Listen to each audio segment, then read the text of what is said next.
رب اشرح لي صدري ويسر لي امري واحلل عقدة من لساني يفقهوا قولي اللهم رب زدني علما مولاي صل وسلم دائما ابدا على حبيبك خير الخلق كلهم ذرے جھڑ کر تیری پیزاروں کے پیزار کہتے ہیں پاؤں کے نیچے آنے والے مٹی کے ذرے ذرے جھڑ کر تیری پیزاروں کے تاج سر بنتے ہیں سیاروں کے ذرے جھڑ کر تیری پیزاروں کے میرے آقا کا وہ در ہے جس پر میرے آقا کا وہ در ہے جس پر ماتھے گھس جاتے ہیں سرداروں کے ماتھے گھس جاتے ہیں سرداروں کے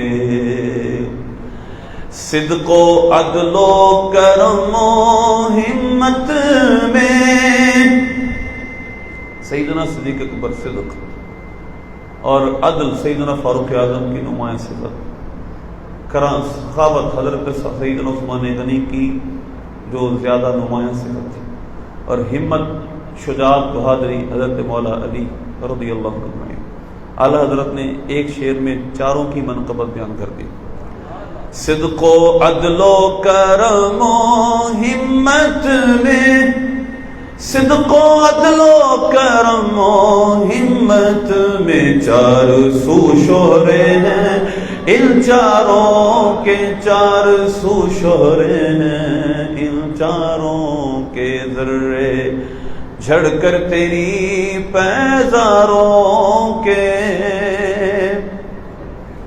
اور بحر تسلیم علی میدان میں بحر تسلیم علی میدان میں بحر تسلیم علی میدان میں بحر تسلیم علی میدان میں سر جھکے رہتے ہیں تلواروں کے سر جھکے رہتے ہیں تلواروں کے کیسے آقاؤں کا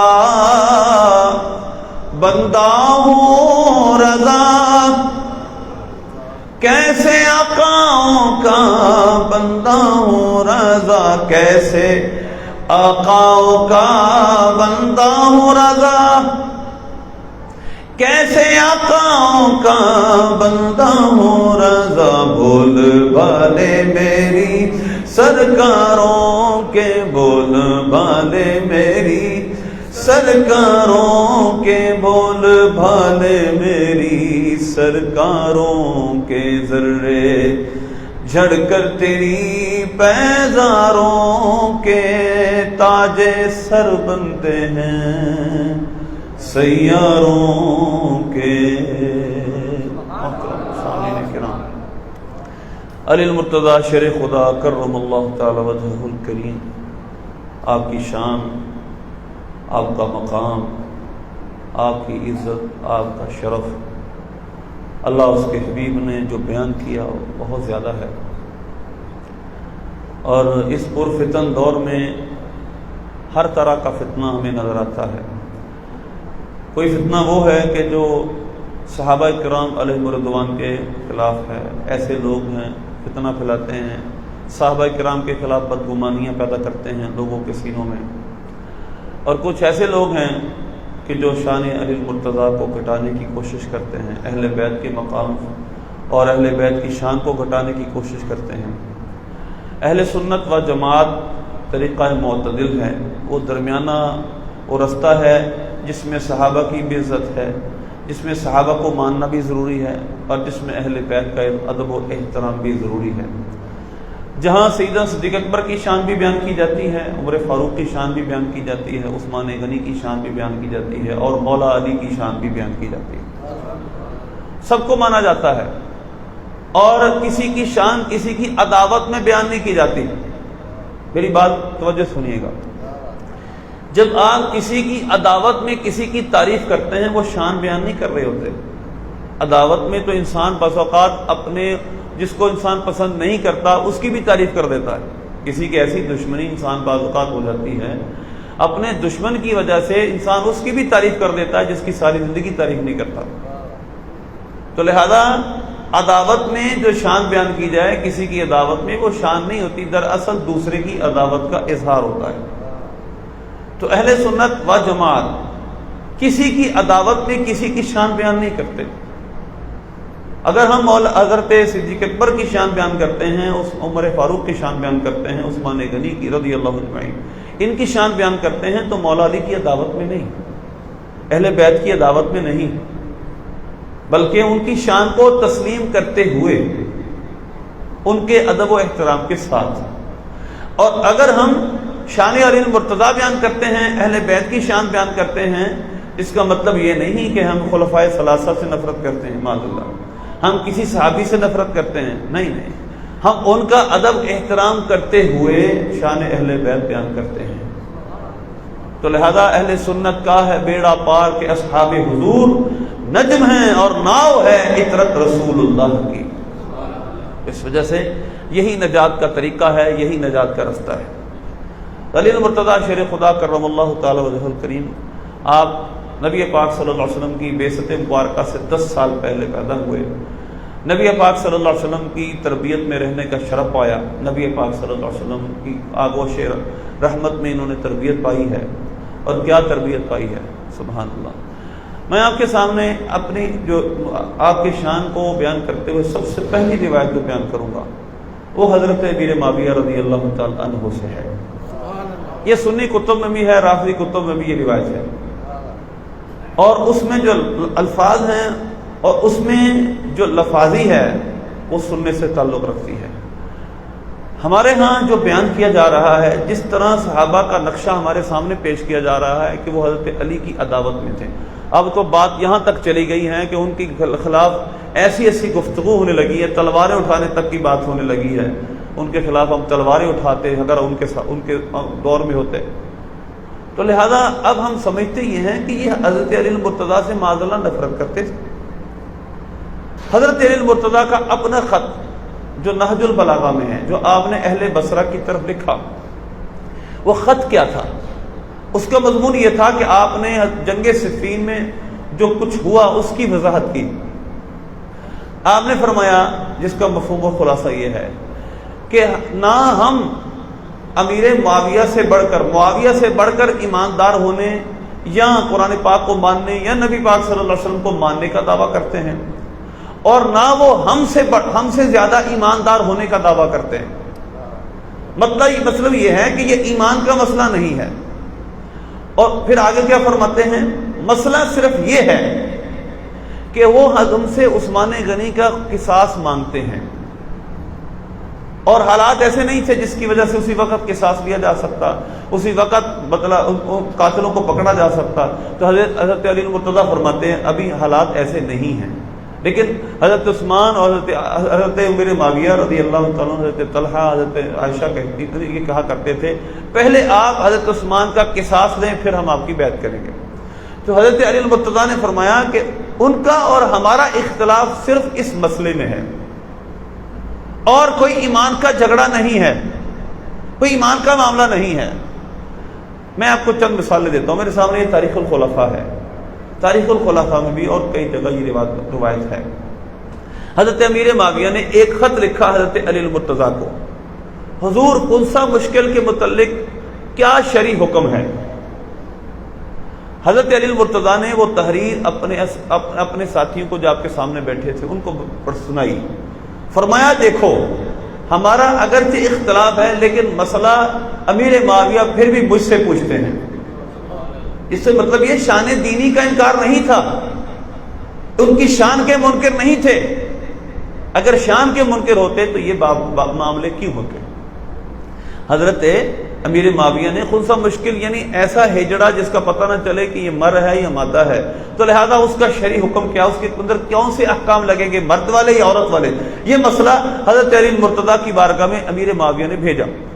اسی طرح فضائل صحابہ میں حضرت امام احمد بن حنبل نے لکھا ہے کہ حضرت امیر معاویہ کے سامنے ایک شخص آیا، اس نے کہا مجھے یہ مسئلہ بیان کریں، فرمایا جاؤ علی سے پوچھو۔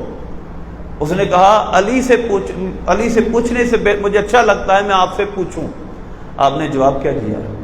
آپ نے فرمایا تم یہ بات کرتے ہو حضرت عمر فاروق رضی اللہ تعالیٰ عنہ کو جب کوئی مسئلہ درپیش ہوتا وہ علی سے وہ کہتے تھے علی کہاں ہیں، ہاں ہونا علی، یہاں علی تھے، علی کہاں ہیں، تو لہذا وہ جب ان کو کوئی مسئلہ درپیش ہوتا وہ بھی علی سے پوچھا کرتے تھے، علی کو ڈھونڈا کرتے تھے۔ اور حضرت امیر معاویہ اس سے کہنے لگے نکل جا یہاں سے، چلا جا، ما اقام اللہ رجلک، اللہ تیری ٹانگیں سیدھی نہ کرے۔ جو حضرت امیر معاویہ سے کہتا تھا کہ مجھے مسئلہ پوچھنا علی سے زیادہ آپ سے اچھا لگتا ہے، آپ کیا کہنے لگے؟ حضرت عمر فاروق بھی یوں کیا کرتے تھے، جب ان کو کوئی مسئلہ درپیش ہوتا وہ علی سے پوچھا کرتے تھے، اور آپ نے اس کو پھر بد دعا بھی دی، ما اقام اللہ رجلک، اللہ تیری ٹانگیں سیدھی نہ کرے۔ تم نے علی کے بارے میں یہ کلمہ کہا۔ اور مولا علی کرم اللہ تعالی بات چلی ہے حضرت عمر فاروق رضی اللہ تعالیٰ عنہ حضرت علی المرتضیٰ رضی اللہ تعالیٰ عنہ سے کتنی عقیدت رکھتے تھے، اور کتنے مسائل میں ایسا ہوا، حضرت علی المرتضیٰ سے آپ نے رجوع کیا۔ اور خود حضرت علی المرتضیٰ فرماتے ہیں، تاریخ الخلفاء میں یہ بات لکھی ہے اور کئی کتابوں میں بھی ہے، آپ رضی اللہ تعالیٰ عنہ فرماتے ہیں، آپ نے خطبہ دیا، آپ نے فرمایا ابو بکر صدیق کا دور خلافت تھا، میں ان کے دور میں بھی قاضی رہا، میں ان کے سامنے حد کاج جاری کرتا رہا، لوگوں پر سزائے کاج جاری کرتا رہا، یعنی قاضی رہا، میں ان کے ساتھ جنگوں میں شریک ہوتا رہا۔ یہی معاملہ حضرت عمر کے دور میں رہا، یہی معاملہ حضرت عثمان غنی کے دور میں رہا کہ میں ان کے دور میں قاضی بھی رہا، حدیں بھی جاری کرتا رہا، ان کے ساتھ لشکروں میں شرکت بھی کرتا رہا۔ یعنی آپ یہ سمجھانا چاہتے تھے ایسا مسئلہ نہیں ہے کہ میں کوئی مجبور تھا یا مجھے مجبور کر دیا گیا تھا، میں اس دور میں بھی با اختیار تھا، میں ان کے دور میں بھی قاضی رہا ہوں۔ تو حضرت علی المرتضیٰ رضی اللہ تعالیٰ عنہ کے بارے میں حضرت عمر فاروق رضی اللہ تعالیٰ عنہ کا ایک قول ہے جو اکثر کتابوں میں آپ فرمایا کرتے، کان یتعوذ عمر من معضلۃ لیس فیہا ابو حسن، آپ اس مجلس سے پناہ مانگا کرتے تھے جس میں مولا علی نہ ہوں۔ آپ کہتے تھے اللہ کی پناہ اس مجلس سے جس میں علی المرتضیٰ نہ ہوں۔ آپ نے ایک جگہ فرمایا شرف والوں کے پاس بیٹھا کرو، بزرگی والوں کے پاس بیٹھا کرو، جو عزت والے ہیں ان کے پاس بیٹھا کرو، اور ذلیلوں کے پاس اور جاہلوں کے پاس مت بیٹھا کرو، اپنی عزت گوا بیٹھو گے۔ اور پھر فرمانے لگے سن لو، اگر شرف پانا چاہتے ہو تو پھر علی المرتضیٰ کے ساتھ بیٹھا کرو، اگر تم شرف اور بزرگی حاصل کرنا چاہتے ہو علی المرتضیٰ کے پاس بیٹھا کرو۔ آپ ایک دفعہ طواف خانہ کعبہ کر رہے تھے، حجر اسود کا بوسہ دینے لگے، فرمانے لگے، حجر اسود کو آپ نے فرمایا اے حجر اسود تو پتھر ہے، نہ نفع دے سکتا ہے نہ نقصان دے سکتا ہے، لیکن تمہیں چوم اس وجہ سے رہا ہوں کیونکہ میرے نبی نے تمہیں چوما ہے، اگر حضور کی ادا نہ ہوتی تو میں نہ تمہیں چومتا۔ اور حضرت علی المرتضیٰ ساتھ تھے، فرمانے لگے اے امیر المؤمنین آپ یہ کیا کہہ رہے ہیں، نہ نفع دیتا ہے نہ نقصان دیتا ہے، یہ نفع بھی دے گا نقصان بھی دے گا، قیامت کا دن ہوگا اللہ اس کو آنکھیں بھی دے گا زبان بھی دے گا، یہ بتائے گا یا اللہ اس نے مجھے چوما تھا، اس مسلمان نے مجھے چوما تھا، یہ اپنے چومنے والوں کی سفارش کرے گا۔ حضرت علی المرتضیٰ نے کہا اعوذ باللہ ان اعیش فی قوم لست فیہم یا ابا الحسن، اے مولا علی، اے علی، میں اس قوم میں رہنے کو ناپسند کرتا ہوں، اللہ کی پناہ مانگتا ہوں جس میں تم نہ ہو، میں اس قوم میں نہیں رہنا چاہتا جس میں تم نہ ہو۔ حضرت علی المرتضیٰ کے بارے میں ان کے یہ قول تھے۔ آئیے میں آپ کے سامنے وہ حدیث شروع کرتا ہوں جو حضرت امیر معاویہ نے باصرار درارہ سے سنی تھی۔ درارہ حضرت علی المرتضیٰ کے ساتھ رہنے والے ایک شخص تھے، حضرت علی المرتضیٰ سے بے پناہ عقیدہ رکھتے تھے، حضرت امیر معاویہ کے پاس بھی رہتے تھے۔ اب یہ بڑی عجیب سی بات ہے کہ شان علی المرتضیٰ بیان کرنے والے حضرت علی المرتضیٰ کے ساتھ رہتے تھے، حضرت امیر معاویہ کے ساتھ رہتے تھے۔ آپ یہ بتائیں جن کے دل میں کسی کی عداوت ہو اور ان کی شان بیان کرنے والا، ان کی محبت کرنے والا، ان سے محبت کرنے والا، عقیدت کرنے والا ان کے دربار میں ہر وقت بیٹھا ہو، یہ کیسے ہو سکتا ہے؟ جن سے آپ کو نفرت ہو ان سے محبت کرنے والا، ان کی شانیں بیان کرنے والا آپ کے پاس ہر وقت رہے، یہ کیسے ہو سکتا ہے؟ تو لہذا حضرت امیر معاویہ نے ایک دن اس زرارہ سے کہا، صف لی، زرارہ بن دمرہ سے کہا، صف لی علی، اے زرارہ میرے سامنے علی کی صفات بیان کرو، میرے سامنے علی المرتضیٰ کے فضائل بیان کرو کیسے تھے۔ میں نے کہا مجھے حضور معافی دیجئے، مطلب یہ ہے کہ مجھ میں اتنی ہمت نہیں ہے، میں ان سے جدائی کے بعد اتنی باتیں نہیں کر سکتا، میں یہ بات آپ کے سامنے یعنی ان کی شان بیان نہیں کر سکتا، مجھ میں ہمت نہیں ہے۔ فرمایا تمہیں کرنی پڑے گی۔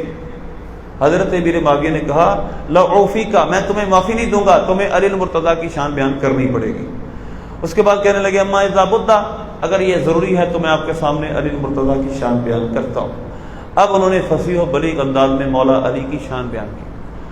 فرمانے لگے واللہ بعید المدى شدید القوى یقول فصلا ويحكم عدلا يتفجر العلم من جوانبه وتنطق الحکمة من نواحیه يستوحش من الدنيا وزهرتها ويستأنس بالليل وظلمتها وكان والله غزير العبرة طويل الفكرة يقلب كفه ويخاطب نفسه يعجب من اللباس ما قصر ومن الطعام ما شجب كان والله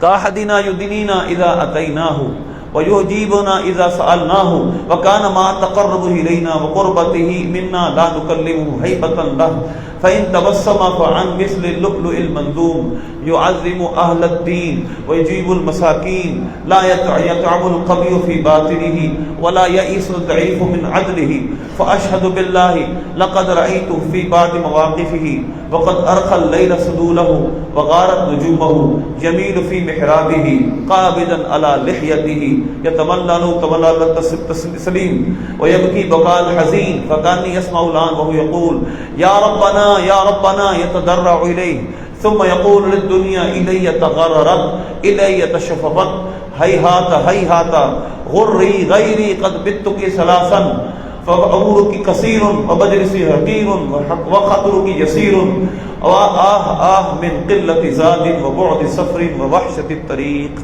فقفت دموع معاوية على لحيته ما يملكها ويجعل ينشفها بكمه وقد دخنق القوم بالبكاء وقال كذا كان ابو الحسن رحمه الله تعالى۔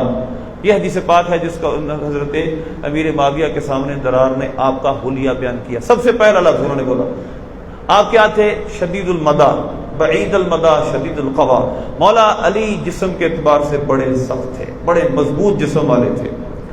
شان علی المرتضیٰ میں اگر یہ چیز بیان نہ ہو تو پھر بیان ادھورا ہے۔ شجاعت علی، مولا علی کی بہادری، مولا علی کی شجاعت، آپ رضی اللہ تعالیٰ عنہ کی بہادری، آپ کی شجاعت، اور آپ کی جب بہادری بیان کی جائے گی تو غزوہ خیبر، قلعہ خیبر، یہ اس کی بہترین مثال ہوگی۔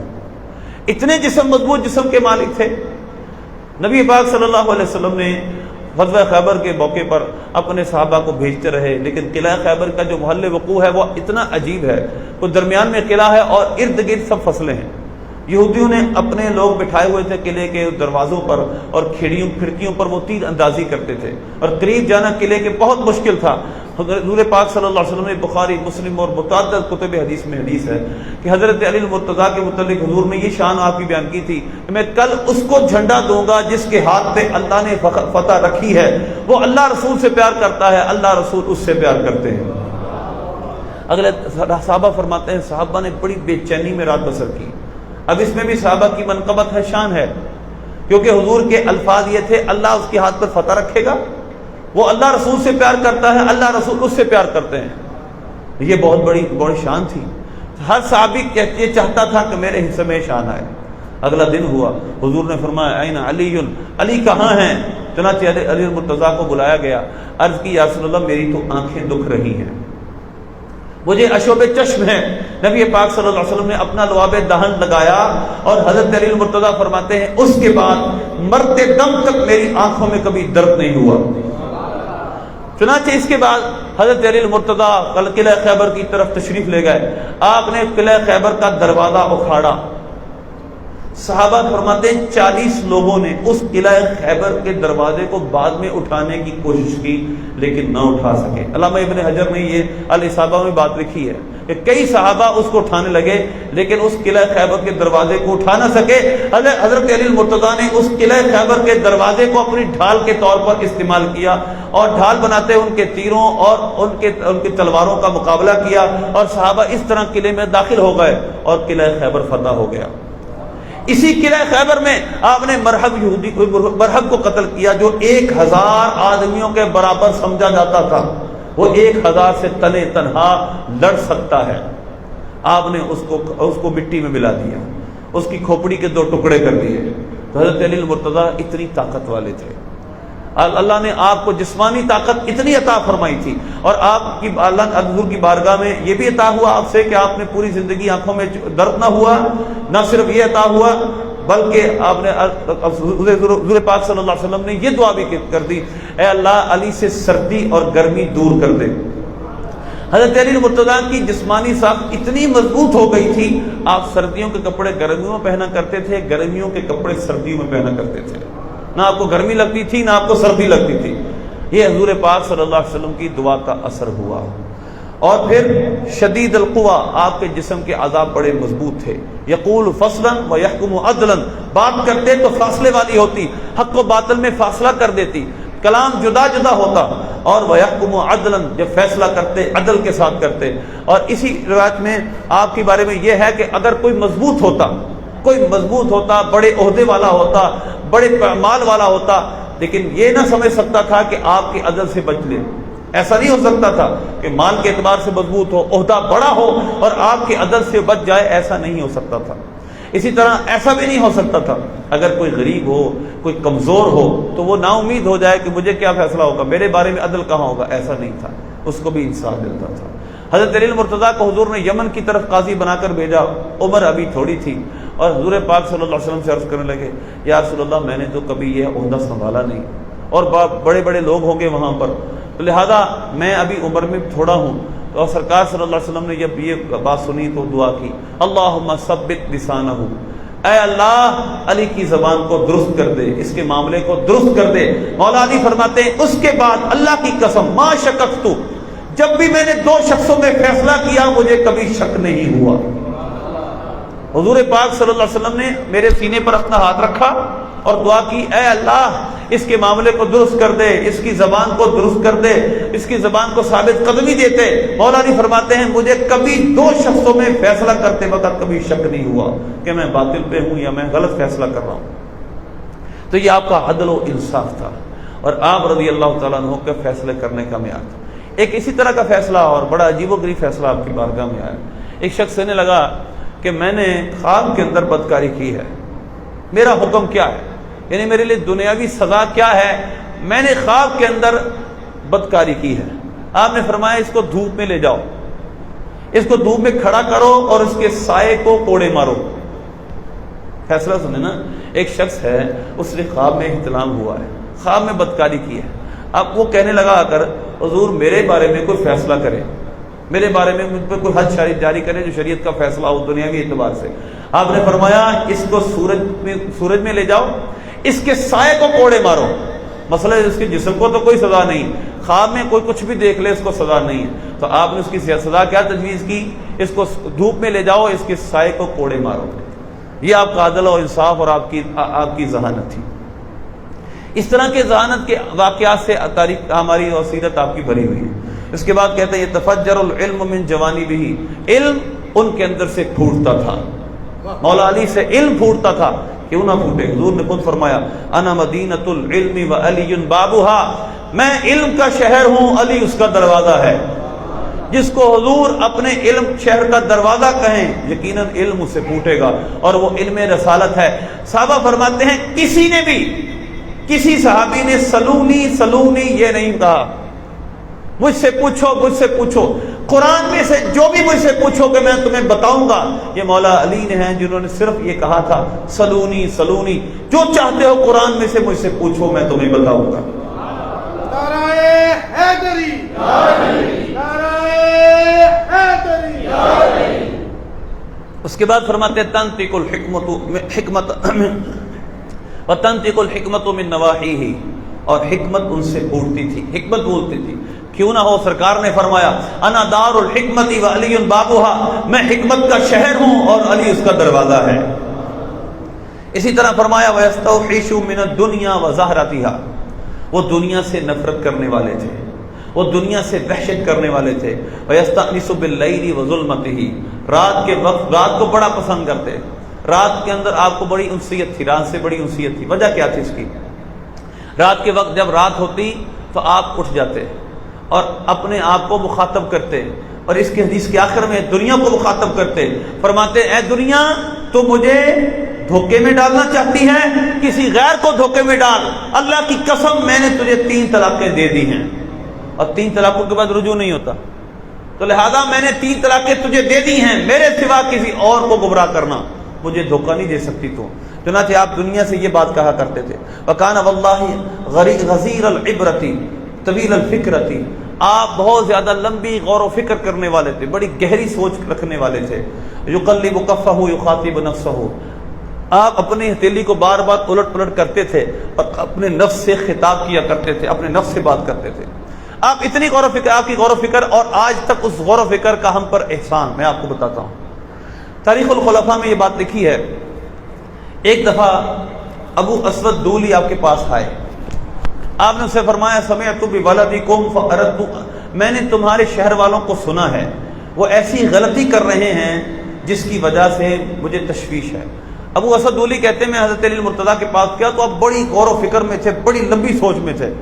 میں نے پوچھا حضور کیا بات ہے؟ آپ نے فرمایا میں نے تمہارے شہر والوں کو سنا ہے، ان کی عربی کو سنا ہے، مجھے بڑی تشویش ہے، یہ تو غلطیاں کر رہے ہیں، اور اس طرح نہ ہو، ایسا نہ آپ کی تشویش یہ تھی، اس طرح نہ ہو کہ یہ جب علم آگے بڑھے گا اور عربی کا علم اجمیوں کا نہیں ہوگا تو دین اسلام کی وہ غلط سمجھ بوجھ حاصل نہ کر لیں۔ تو لہذا اس وجہ سے آپ نے فرمایا میرا ارادہ یہ ہے کہ میں ایک کتاب ان کے لیے لکھوں، میں ان کے لیے علم مدون کروں تاکہ یہ گمراہی سے بچ سکیں۔ اب یہاں پر آپ نے نقطہ سننا ہے، اگر عربی پڑھے بغیر انسان دین کو سمجھ سکتا ہے پورے طور پر تو حضرت علی المرتضیٰ غور و فکر میں کیوں ہیں؟ مجھے عربی کے لیے قواعد اصول وضع کرنے چاہیے، بنانے چاہیے تاکہ لوگ عربی سیکھیں اور دین پورے طریقے پر سیکھیں۔ وجہ کیا ہے؟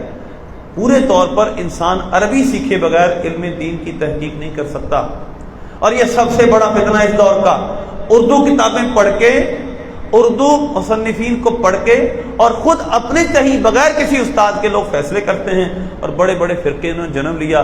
اسی ضمن میں انشاءاللہ میں آپ کے سامنے خوارج کے فتنے کو بیان کروں گا، لیکن اس سے پہلے میں آپ کے سامنے روایت بیان کر دوں۔ حضرت علی المرتضیٰ تشویش میں تھے کہ میں ان کو عربی کے لیے قواعد بیان کر دوں تاکہ آنے والے لوگ گمراہ نہ ہو، وہ صحیح طور پر عربی سیکھیں، قرآن و سنت کو صحیح طور پہ سمجھیں۔ میں یہاں ایک کتاب کا آپ کو ریفرنس دیتا ہوں جس کا نام ہے the Bible Quran and science, ایک رومن ہے اس کی لکھی، اس کا انگلش میں ٹرانسلیشن ہوا۔ اس نے قرآن پاک کے بارے میں اپنے تاثرات یوں ظاہر کیے ہیں، اس نے کہا میرا ماننا یہ ہے جب تک کوئی پورے طور پر عربی نہ سیکھے، یہ ایک کون ہے، غیر مسلم ہے، رومن ہے، اس کے تاثرات یہ ہیں قرآن پاک پڑھنے کے بعد، اس نے کہا جب تک کوئی پورے طور پہ عربی گرامر کو نہ سیکھے اس وقت تک وہ قرآن پاک سے صحیح طرح استدلال نہیں کر سکتا۔ قرآن پاک کے ایک ایک لفظ کے کئی معنی ہیں، اور جب تک اس کو سارے معنی کا ادراک نہیں ہوگا اس وقت تک صحیح طور پر وہ اپنا خیال بیان نہیں کر سکتا۔ یہ ایک غیر مسلم کا کہنا۔ تو حضرت علی المرتضیٰ کو اس وقت یہ تشویش تھی کہ میں ان کے لیے عربی کے اصول بیان کر دوں، چنانچہ آپ نے فرمایا کہ میں نے کچھ چیزیں لکھی ہیں۔ آپ نے کہا پڑھا بسم اللہ الرحمن الرحیم، آپ نے ہاتھ میں ایک صحیفہ تھا، یعنی آپ نے ایک کاغذ لکھا ہوا تھا، اس پہ لکھا تھا بسم اللہ الرحمن الرحیم، الکلمۃ اسم و فعل و حرف، کلمے کی 3 قسمیں ہیں، اسم، فعل، حرف۔ پھر فرمایا اسم کیا ہے؟ ما انبا عن المسمى، جو کسی مسمى کی خبر دے، کسی ذات کی خبر دے، اور فعل کیا ہے؟ ما انبا عن حرکت المسمى، اور فعل کیا ہے؟ جو اس مسمى کی کسی حرکت کو بیان کرے، اٹھنا بیٹھنا چلنا پھرنا کھانا پینا۔ اس کے بعد فرمایا فعل کیا، اور حرف کیا ہے؟ جو نہ اسم ہو اور نہ ہی فعل ہو، یہ حرف ہے۔ پھر آپ نے اس کے بعد طویل غور و فکر کے بعد پھر آپ نے ایک اور 3 چیزیں بیان کی، فرمایا 3 چیزیں ہیں ظاہر مضمر نہ ظاہر نہ مضمر، ظاہر یا مضمر نہ ظاہر نہ مضمر، تین چیزیں آپ نے فرمایا علماء کی پہچان ہوگی اس سے کہ جو ظاہر اور مضمر، جو ظاہر ہے ٹھیک ہے، اس میں ظاہر مثلا زید اور اس کی طرف ہوا ضمیر لوٹا دیں، یہ اس میں مضمر ہے۔ تیسری شے مقدر، جو نہ ظاہر ہو نہ مضمر ہو، فرمایا علماء کی فضیلت ہوگی اس چھپے ہوئے کو پہچاننے سے۔ جب تک اس چھپے ہوئے کو نہیں پہچانیں گے کلام عرب میں اس وقت تک کوئی عالم بڑا عالم نہیں بن سکے گا۔ یہ حضرت علی المرتضیٰ کے لفظ ہے۔ آپ نے فرمایا علماء کی فضیلت اس چھپے ہوئے کو نکالنے سے ہوگی۔ آپ بتائیں جس نے عربی نہ پڑھی ہو، جو صرف ترجمے پہ اکتفا کرے، وہ کس طرح اسلامی معاملات کی تحقیق کر سکتا ہے؟ اس کے بعد فرماتے ہیں کہ میں نے ایک دفعہ مولا علی کے پاس گیا، ابو اسود دولی کہتے ہیں، میں مولا علی کے پاس گیا اور میں نے کہا حضور میں نے بھی ایک تحریر لکھی ہے۔ وہ تحریر یہ ہے کہ اس اسماء مشبہ جو مشبہ بالفعل حروف ہیں، یعنی یہ ایک پورا گرامر ہے۔ آپ نے فرمایا وہ 5 ہیں، آپ نے 5 لکھے تھے اب اسود دولی نے، انا انا لیتا کا انا اور لاکنہ، لینا انا لیتا کا انا، اور یہ آپ نے 5 لکھے تھے، انا انا لیتا لعلہ کا انا، ایک چھوڑ دیا تھا۔ مولا علی نے فرمایا تم نے ایک چھوڑ دیا۔ یہ عرض کرنے لگے میں اس کو شمار نہیں کرتا، میرے خیال میں نہیں۔ فرمایا ہے لاکنہ، یہ 6 پورے حروف مشبہ بالفعل ہیں۔ آج بھی جو نحو پڑھتے ہیں یہ 6 پڑھیں گے تو آپ کو صحیح طور پر نحو آئے گی۔ جس طرح کلمے میں ہے اشہد ان لا الہ الا اللہ اشہد ان محمدن، یہاں پر محمدن ہے، اور عام محمد، پہلے کلمے میں لا الہ الا اللہ محمد الرسول اللہ ہے۔ اب یہاں پر زبر ہے محمدن جو ہم اذان میں پڑھتے ہیں، اور کلمے میں لا الہ الا اللہ محمد الرسول اللہ، دراصل پیچھے انا ہے، اور انا اپنے بعد اسم کو نسب دیتا ہے، یعنی زبر دیتا ہے، جیسے ان اللہ کا ان اللہ۔ تو لہذا یہ اصول مولا علی نے وضع کیے، اور آج ہمارے لیے قیامت تک یہ نعمت ہے، ہمارے پاس صرف و نحو موجود ہے، عربی گرامر موجود ہے، اس کو پڑھ کر ہم صحیح طور پہ قرآن و سنت کو سمجھ سکتے ہیں۔ تو یہ آپ کی طول غور و فکر کا ہم پر آج تک فیض ہے جو چل رہا ہے۔ تو آپ کی بے شمار یہاں باتیں بیان کی گئی ہیں، اور اس کے بعد جب یہ فضائل، بہت لمبی بات ہے، جب فضائل بیان کر چکے، حضرت راوی کہتے ہیں میں نے دیکھا حضرت امیر معاویہ کی آنکھوں سے آنسو جاری تھے، ان کی داڑھی آنسوں سے بھر ہو چکی تھی، اور آپ فرما رہے تھے بے شک ابو الحسن ایسے ہی تھے، بے شک علی المرتضیٰ انہی شانوں والے تھے۔ تو حضرت علی المرتضیٰ کی شان بہت زیادہ ہے، بہت بلند شان ہے۔ امام احمد بن حنبل فرماتے ہیں کیونکہ وجہ یہ تھی جو میں آپ کے سامنے فتنہ بیان کروں گا، اس کی وجہ سے شان بہت زیادہ بیان کی گئی، آپ کی صحابہ نے آپ کی شانوں کو بہت ظاہر کیا۔ پھر امام احمد بن حنبل فرماتے ہیں جتنی حدیثیں حضرت مولا علی کی شان میں ہیں کسی اور کی شان میں نہیں ہیں، اور اس کی وجہ کیا ہے میں آپ کے سامنے وہ وجہ بیان کرتا ہوں۔ اس کی وجہ سے فتنہ خوارج، خارجیوں کا فتنہ آج اس دور میں ہم جی رہے ہیں۔ اس دور کا سب سے بڑا المیہ یہ ہے کہ ہم حقیقت کو سمجھنے کے لیے تیار نہیں ہیں۔ وحدت مسلم، وحدت امت کا ہم نعرہ سب لگا رہے ہیں، لیکن اس کا پیرامیٹر کیا ہے، ہوگا کیسے، یہ کوئی بیان نہیں کرتا۔ عبدالستار نیازی خان صاحب رحمۃ اللہ علیہ نے کتاب لکھی تھی اتحاد امت، انہیں تفصیل سے بیان کیا تھا اتحاد امت کیسے ممکن ہے۔ یہ بالکل باتوں سے ممکن نہیں ہے، یہ بہت مشکل کام ہے، ہوگا نہیں، یہ ممکن نہیں ہے، احادیث کی روشنی میں یہ ممکن نہیں ہے۔ لو شاء اللہ لجعلکم امۃ واحدہ، اگر اللہ چاہتا تمہیں ایک امت کر دیتا، لیکن یہ دنیا دارالامتحان ہے، دارالامتحان، یہاں امتحان ہونا ہے، یہاں ہم حق اور باطل کو پرکھنے آئے ہیں، یہ جنت نہیں ہے، جنت اس کے بعد ہے۔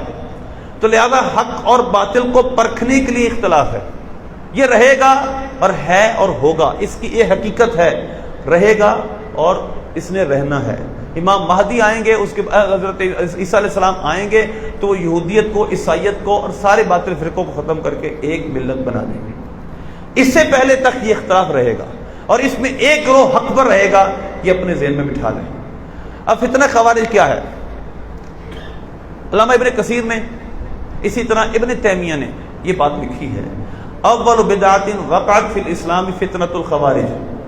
علامہ ابن کثیر نے تفسیر ابن کثیر میں 3 پارے میں سورہ آل عمران کے پہلے رکوع کی تشریح میں هو الذی انزل علیک الکتاب منہ آیات محکمات ہن ام الکتاب وخر متشابہات، متشابہات آیات کے تحت اس بات کو بیان کیا ہے کہ اسلام میں سب سے پہلی بدعت جو نکلی، سب سے پہلی نئی بات، نئی گمراہی جو نکلی، وہ خوارج کا فتنہ تھا. اول بدعت وقعت فی الاسلام فتنۃ الخوارج. ہمارے لیے بیان کیا جاتا ہے نا ختم بدعت ہے، یہ بدعت ہے، وہ بدعت ہے. وہ بزرگ اس بدعت سے مراد جو حدیث پاک میں کل بدعت ضلالہ، اس سے مراد لیتے تھے عقیدے کی بدعت. جو عقیدے نئے نئے گھڑے گئے، اسلام میں نئے نئے نظریات کو لایا گیا، اس سے مراد لے لیے. یہی امام غزالی نے احیاء العلوم میں لکھا ہے. لمعۃ الاعتقاد میں علامہ ابن قدامہ نے، جو کہ سعودی عرب سے کتاب دی بھی جاتی ہے، اس میں بھی یہ لکھا ہے کہ اس بدعت سے مراد ہے روافض، اسی طرح خوارج، جہمیہ، معتزلہ وغیرہ، یہ جو اہل سنت سے نکلے ہوئے گروہ تھے. یہ بدعتیں تھی جس کو حضور نے کہا تھا یہ سب گمراہیاں ہیں. تو لہٰذا سب سے پہلی بدعت جو نکلی وہ فتنہ خوارج تھا. نکلا کیسے؟ علامہ ابن کثیر نے لکھا اس کا آغاز ہوا ذو الخیسرہ سے. ذو الخیسرہ یہ صحیح بخاری کی حدیث ہے. نبی پاک صلی اللہ علیہ وسلم ایک دفعہ آپ مال غنیمت کچھ تقسیم فرما رہے تھے اور اہل نجد کو آپ زیادہ دے رہے تھے، نجد والوں کو زیادہ دے رہے تھے. صحابہ نے عرض کی یا رسول اللہ آپ ان کو زیادہ دے رہے ہیں. فرمایا اتألفہم، میں ان کا تالیف قلب کر رہا ہوں، ان کے دل اسلام کی طرف مائل کر رہا ہوں. اتنے میں ذو الخیسرہ آیا. ذو الخیسرہ تمیمی، اس نے آ کر عرض کی اے دل یا محمد، اے محمد عدل کرو معاذ اللہ. اس کے کہنے کا مطلب یہ تھا کہ آپ انصاف نہیں کر رہے. آپ نے فرمایا اگر مفہوم اس کا یہ ہے میں اگر انصاف نہیں کروں گا تو انصاف کون کرے گا؟ رب العالمین نے مجھے امین سمجھا ہے، مجھے امین بنایا ہے، میں اللہ کی وحی کو بیان کرتا ہوں، تو تمہیں مجھے امانت دار ماننے میں کیا دقت ہے؟ تو لہذا اگر میں عدل نہیں کروں گا تو عدل کون کرے گا؟ حضرت عمر فاروق نے عرض کی یا رسول اللہ مجھے اجازت دیں میں اس کی گردن اڑا دوں. فرمایا اس کی نسل سے لوگ پیدا ہوں گے. بہت سمجھنے والی بات، لوگ پیدا ہوں گے. بہت ساری حدیثیں ہیں، 63 حدیثیں تقریباً مصنف ابن ابی شیبہ میرے سامنے یہاں خوارج کے بارے میں ہے. امام بخاری نے متعدد جگہ یہ حدیثیں بیان کی ہیں. 30 سے زیادہ حدیثیں میرے سامنے بدایا ہوا نہایا اس میں ہیں خوارج کے بارے میں، یہ خارجی گروہ کے بارے میں. اب حضور نے ان کی نشانی کیا بیان کی تھی؟ فرمایا نہیں تم کیا ہوگا، اس کی نسل سے لوگ پیدا ہوں گے.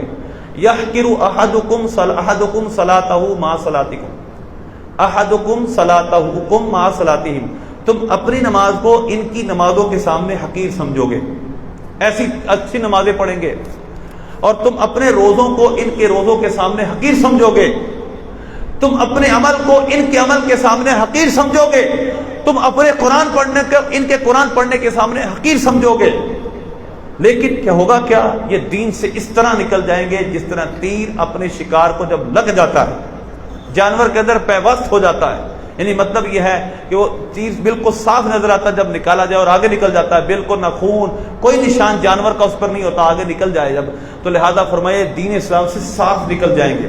لیکن غور و فکر کی بات یہ ہے قرآن بھی پڑھیں گے اور نماز بھی پڑھیں گے، عمل بھی کریں گے. نمازیں اتنی اچھی پڑھیں گے کہ ہم کہیں گے ہماری نماز تو کوئی نماز ہی نہیں، ہم قرآن کیا پڑھتے ہیں، قرآن تو یہ پڑھتے ہیں. حضور نے سب سے پہلی نشانی یہ بیان کی. لیکن ان کا قرآن ان کے حلق سے نیچے نہیں جائے گا. اور اسی طرح آپ نے مزید ان کی نشانیاں صفاء الاحلام، وہ عقل کے بے وقوف ہوں گے. خدساء الاسنان، وہ اور چھوٹی چھوٹی عمروں کے ہوں گے. آج بھی آپ کے سامنے ہیں ایسے بڑے بڑے بزرگوں کو انہوں نے لتاڑ کے رکھ دیا، اللہ معاف کرے، ان کے بارے میں ایسی ایسی باتیں کی، گستاخی تک ثابت کر دی، ان کو معاذ اللہ کافر تک ثابت کرنے پر تلے ہوئے ہیں. یہی بات حضور نے خوارج کی نشانی بیان کی تھی اور یہ قیامت تک نکلتے رہیں، یہ بھی فرمایا تھا آپ نے، یہ قیامت تک نکلتے رہیں گے. تو صفاء الاحلام، عقلوں کے بے وقوف ہوں گے، عمریں تھوڑی ہوں گی. اور فرمایا اور یہ کریں گے کیا؟ یہ کریں گے یدعون اہل الاوثان، یہ بت پرستوں کو چھوڑ دیں گے. وَيَقْتُلُونَ أَهْلَ الْإِسْلَامِ، مسلمانوں کو قتل کریں گے. ان کی نشانی یہ ہے ان کا اختلاف، ان کا لڑائی، ان کا جہاد سب مسلمانوں سے ہوگا. یہ اہل اوثان کو بت پرستوں کو چھوڑ دیں گے. انہی کتابوں میں ایک بات اور لکھی ہے کہ وہ آیت پڑھا کرتے تھے لَئِنْ أَشْرَكْتَ لَيَحْبَطَنَّ عَمَلُكَ، یہ آیت پڑھا کرتے تھے. مطلب یہ تھا حضرت علی المرتضیٰ نے حضرت امیر معاویہ نے صلح کر لی تھی، ایک معاملے پر صلح ہو گئی تھی ان کی، اور وہ یہ تھا کہ انہوں نے کہا تھا حضرت امیر معاویہ کی طرف سے عمرو بن عاص اور حضرت مولا علی کی طرف سے ابو سعید خدری رضی اللہ تعالیٰ عنہ یہ فیصلہ کریں گے.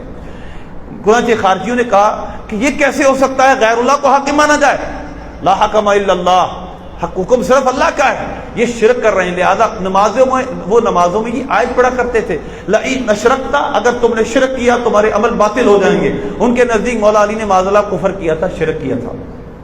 اور یہی بات عبداللہ بن عمر رضی اللہ عنہ نے فرمائی کہ جو بخاری میں ہے، آپ نے فرمایا خارجیوں کی نشانی یہ ہے وہ بتوں کی آیتیں، کافروں والی آیتیں مسلمانوں پہ لگاتے ہیں. تو لہذا حضرت علی المرتضیٰ کے سامنے یہ گروہ کھڑا ہو گیا اور یہ فتوے لگانے لگا اور یہ کہنے لگا کہ معاذ اللہ آپ بھی کافر ہیں، امیر معاویہ بھی کافر ہیں، عمر بن عاص بھی کافر ہیں، عائشہ صدیقہ بھی کافر ہیں معاذ اللہ، اور طلحہ بن، یہ سب معاذ اللہ کافر ہیں، اور ان کی دین کی انڈرسٹینڈنگ اپنی تھی، یہ صحابہ سے دین نہیں سمجھتے تھے۔ یہ دیکھیے گا سب سے بڑا فتنہ، اپنے طور پر بیٹھ کر دین کی تشریح کیا کرتے تھے، قرآن کی آیتوں کی تشریح کرتے تھے، صحابہ سے اس کی تفسیر نہیں پوچھتے تھے۔ حضرت عبداللہ بن خباب، ان کو مولا علی نے قتل کرنا کب شروع کیا؟ جب انہوں نے عبداللہ بن خباب رضی اللہ تعالیٰ عنہ کو شہید کیا۔ حضرت عبداللہ بن خباب کو انہوں نے پکڑ لیا اور لے جا رہے تھے، اور جب حضرت عبداللہ بن خباب کو لے جا رہے تھے قتل کرنے کے لیے، تو ایک ان میں خارجی نے کہا، کھجوریں کھانے لگا، کھجور اتار کر ایک درخت سے کھانے لگا۔ دوسرے خارجی نے کہا نہیں نہیں، یہ ذمیوں کی کھجوریں ہیں، ذمی کافروں کی کھجوریں ہیں، اس کو کھانے کی اجازت نہیں۔ دوسرے خارجی نے ایک خنزیر کو تیر مارا، خنزیر مار دیا۔ اس کو دوسرا خارجی کہنے لگا نہیں نہیں، او اس کو مارنا جائز نہیں، تمہارے لیے حلال نہیں، یہ ذمی کافروں کا خنزیر ہے۔ حضرت عبداللہ بن خباب فرمانے لگے، ان کی عقلیں دیکھیں، صفاء الاحلام، عقلوں کے بے وقوف ہوں گے۔ حضرت عبداللہ بن خباب فرمانے لگے، میں تم کو اس سے بھی عجیب حکم نہ بتاؤں؟ تم جو اتنے پرہیزگار اپنے آپ کو ظاہر کر رہے ہو کہ ذمیوں کی کھجوریں بھی نہیں کھاتے، تمہیں اس سے بھی سخت حکم نہ بتاؤں؟ تم مجھے جس کام کے لیے لے جا رہے ہو، مجھے شہید کرنے کے لیے لے جا رہے ہو، ان دونوں چیزوں سے زیادہ بڑا گناہ ہے۔ چنانچہ انہوں نے یہ بات نہیں سنی، ان کو لے جا کر ایک مقام پر ذبح کر دیا۔ حضرت عبداللہ بن خباب کی جب شہادت ہو گئی، حضرت علی المرتضیٰ نے فرمایا معاملہ بہت بگڑ چکا ہے، پہلے ہم ان کو برداشت کرتے رہے، آپ نے حضرت ابو اشعری کو بھی بھیجا، حضرت عبداللہ بن عباس کو ان کے پاس بھیجا اور فرمایا جا کر ان سے بات کرو، مناظرہ کرو اور ان کو سمجھاؤ، ان سے حدیث سے بات کرنا، قرآن کی یہ تعویل اپنے طور پر بیان کریں گے تو لہذا ان سے حدیث کے ذریعے بات کرنا، ان کو اسے پوچھنا، بتاؤ حضور نے یہ کہاں بیان کیا جو تم بتا رہے ہو۔ چنانچہ اس کے بعد کیا ہوا، جب وہ معاملہ یہی نعرے لگاتے تھے حاکم صرف اللہ ہے، مولا علی کے پاس یہ معاملہ پیش ہوا، صحیح مسلم میں حدیث آپ نے فرمایا کلمۃ حق ارید بہا باطل، بات کلمہ تو سچا ہے، لا حکم الا، بالکل حکم حاکم صرف اللہ ہے، حقیقی سچا حاکم صرف اللہ ہے، اور باقی اس کے حکم کو ظاہر کرنے والے دنیا میں ہیں، ہم سب اللہ کے احکام کو ظاہر کرنے والے، نافذ کرنے والے ہیں، لیکن اس سے وہ ارادہ غلط کرتے ہیں، ارادہ باطل ہے، کلمہ ٹھیک ہے، وہ تو قرآن پاک کی آیت سے مستفاد ہے، ٹھیک ہے، لیکن ان کا نتیجہ غلط ہے۔ چنانچہ حضرت علی المرتضیٰ نے جنگ نہروان کے موقع پر ان سے، نہروان ایک جگہ تھی، وہاں جا کر لڑائی ہوئی، اور ساراوی کہتے ہیں ہم میں سے 10 بھی نہیں مرے، ہم میں سے 10 بھی شہید نہیں ہوئے، اور ہم نے خارجیوں کا خاتمہ کر دیا، اس وقت ختم ہو گئے، اگرچہ ان کی سوچ باقی رہی، پہلی صدی میں خارجی پھر ختم ہو گئے تھے، حضرت امیر معاویہ بھی ان کے خلاف لڑتے رہے، پھر یہاں تک کہ جب پہلی صدی ختم ہوئی تو خارجی ختم ہو گئے تھے، لیکن ان کا نظریہ باقی رہا۔ حضور نے فرمایا تھا یہ نکلتے رہیں گے اور نکلتے رہیں گے، مسلمانوں کے خلاف یہ اپنی شور کرتے رہیں گے۔ تو لہذا سمجھنے کی بات یہ ہے کہ یہ وہ لوگ تھے جو دین کو اپنے طور پر سمجھنا چاہتے تھے، یہ صحابہ کرام استادوں کو، بڑے لوگوں کو سائڈ پہ رکھ کر، بزرگوں کو ایک طرف رکھ کر سمجھنا چاہتے تھے دین اسلام کو، اور نتیجہ کیا ہوا؟ نتیجہ یہ ہوا کہ انہوں نے اسی نتیجے میں حضرت علی المرتضیٰ کو بھی شہید کیا۔ عبد الرحمن ابن ملجم، 3 شخص تھے، تینوں نے ارادہ کیا تھا حضرت امیر معاویہ کو بھی شہید کرنے کا ایک ہی دن، اور حضرت عمر بن عاص کو بھی، اور مولا علی کو، وہ مانتے تھے یہ تینوں معاذ اللہ کافر ہو چکے۔ حضرت علی المرتضیٰ کے پاس عبد الرحمن ابن ملجم آیا، اس نے آپ کو نماز میں جاتے ہوئے آپ پر حملہ کیا اور آپ کو شہید کر دیا، اور اس کون تھا؟ قرآن پاک پڑھنے والا، قرآن پاک کو اپنے طور پہ سمجھنے والا، وہ مولا علی کے سامنے بھی کھڑے ہو کر یہی بات کرتا تھا کہ میں قرآن پاک کو زیادہ سمجھتا ہوں، مجھے آپ کی ضرورت نہیں ہے۔ تو یہ ایک سوچ ہے، یاد رکھیے گا، اسی سوچ سے ہی فرقہ جنم لیتا ہے، اس سوچ کو ختم کرنا ہوگا۔ بہت کچھ ہے خارجیوں کے حوالے سے بیان کرنے کی، مثلا میں آپ کو روایت سناتا ہوں، مصنف ابن ابی شیبہ میں، جامع ترمذی میں حدیث ہے، میں کہہ رہا ہوں کوئی کتاب، سنن کبریٰ للبیہقی، کنز العمال، کوئی کتاب خوارج کے ذکر سے خالی نہیں ہے۔ یہ کلمہ کو تھے، کلمہ پڑھتے تھے، اور حضور نے ان سے جہاد کی فضیلت بیان کی ہے، ان کو قتل کرنے کا حکم دیا ہے، یہ حدیث صحیح بخاری کی حدیث ہے، فقتلوہم، جہاں ملو ان کو مار دو، یہ حدیث صحیح بخاری کی ہے۔ تو یہ سوچ تھی جو کہ بعد میں مسلمانوں کو بہت ضرر دیتی رہی، آج تک ضرر دے رہی ہے، آج تک فرقہ واریت کا، آج تک بزرگوں کو لتاڑنے کا کام جاری ہے، آج تک صحابہ کے خلاف بات ہو رہی ہے، اور اس کا آغاز خارجیوں نے کیا تھا۔ تو لہذا ہمیں جو سمجھنا ہے وہ یہ ہے جو حضرت میں آپ کو حدیث سنا رہا ہوں.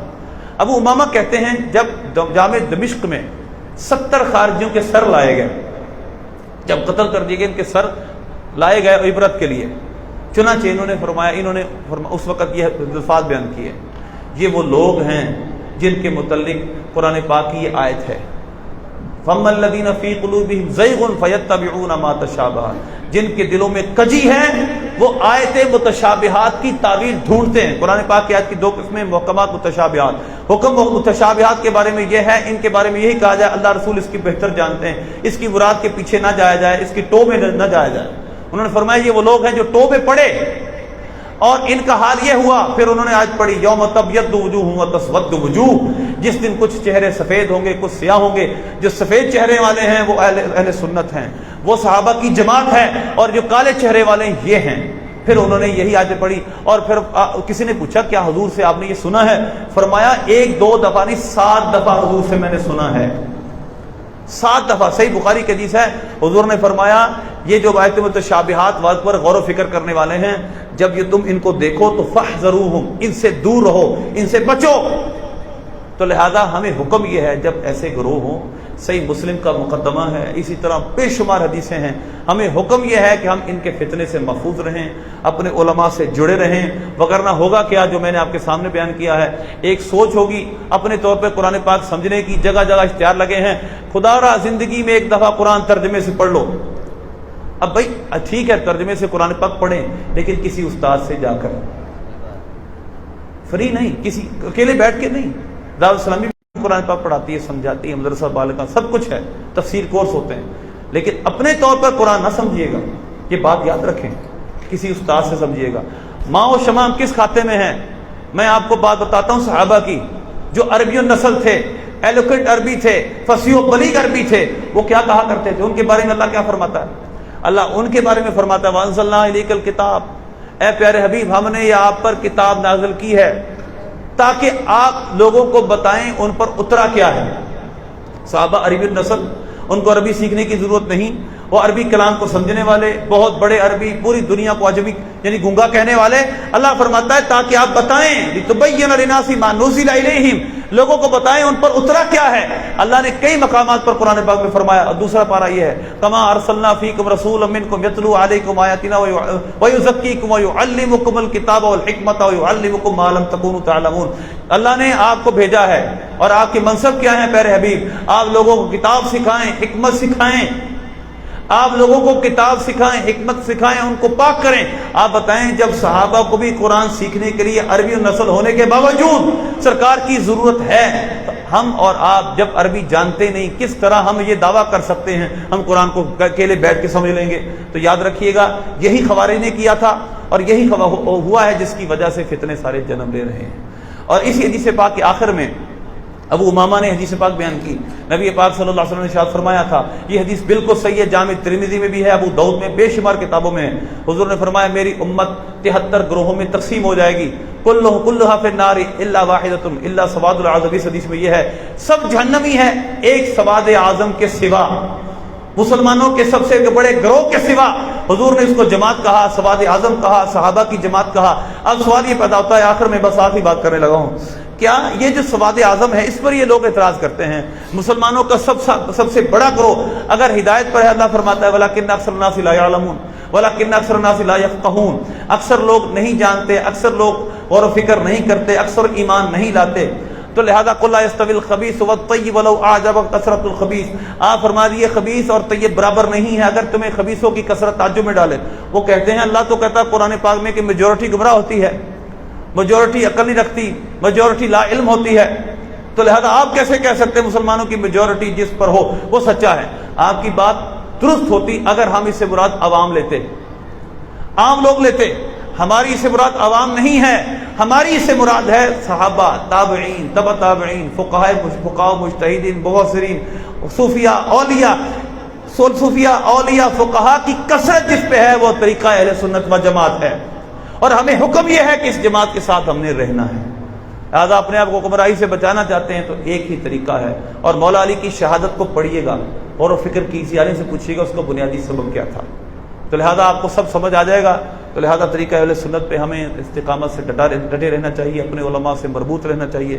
اللہ سے دعا ہے اللہ ہمیں جو کچھ سنا اس پر عمل کرنے کی توفیق عطا فرمائے. آمین بجاہ نبی صلی اللہ علیہ وسلم.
سلام شمع بز میں ہدایت پہ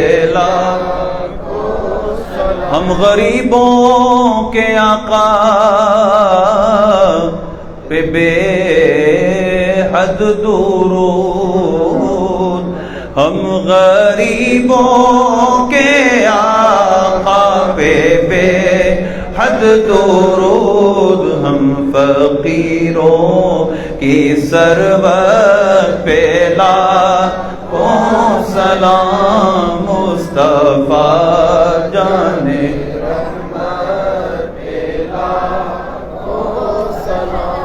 شمع بز میں ہدایت پہ شیر شمشیر زن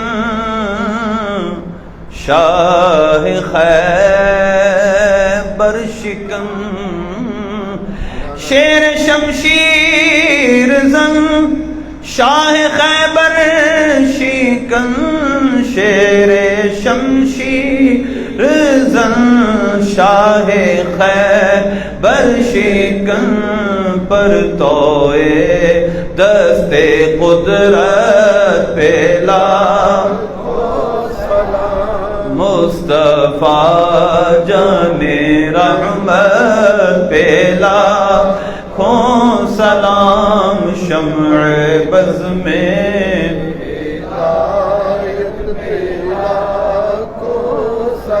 خون خیر رسول سے ہے جن کا خمیر، ان کی پیلوں سے تینت پہ لاکھوں سلام، جن کا آنچل نہ دیکھا مو مہر نے، اس ردائے نزاہت پہ لاکھوں سلام، سیدہ ظاہرہ طیبہ طاہرہ، سیدہ ظاہرہ طیبہ طاہرہ، جانے احمد کی راحت پہ مجھ سے خدمت کے قدسی کہے ہاں رضا، مصطفیٰ جانے رحمت پہ لاکھوں سلام، شمع بز میں ہدایت پہ لاکھوں سلام. تشریف رکھیے.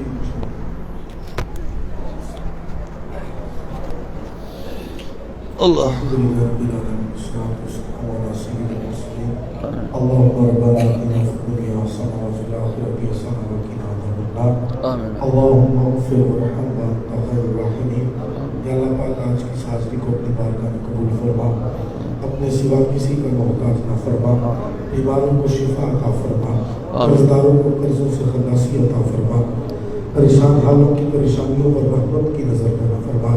اے اللہ ہمارے والدین کو صحت و عافیت و راحت و نیکی والی طویل زندگی عطا فرما، ان کا سایہ ہمارے سروں پر تا دیر قائم و دائم فرما. اے میرے مولا جن کے بچھڑے ہیں ملا دے، جن کے روٹے ہیں بنا دے.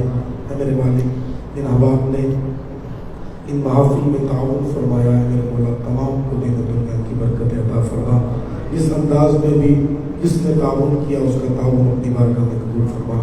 ہمارے عثمان بھائی کے بانجے بیمار ہیں، ان کو بھی شفائی کاملہ عطا فرما. میرے مولا عز و جل جن احباب نے آج کے لنگر میں حصہ پیش کیا، میرے مولا ان کی اسکالرش کو بھی بارگاہ میں قبول منظور فرما. اے میرے مولا عز و جل اپنے سوا کسی کا محتاج نہ فرما.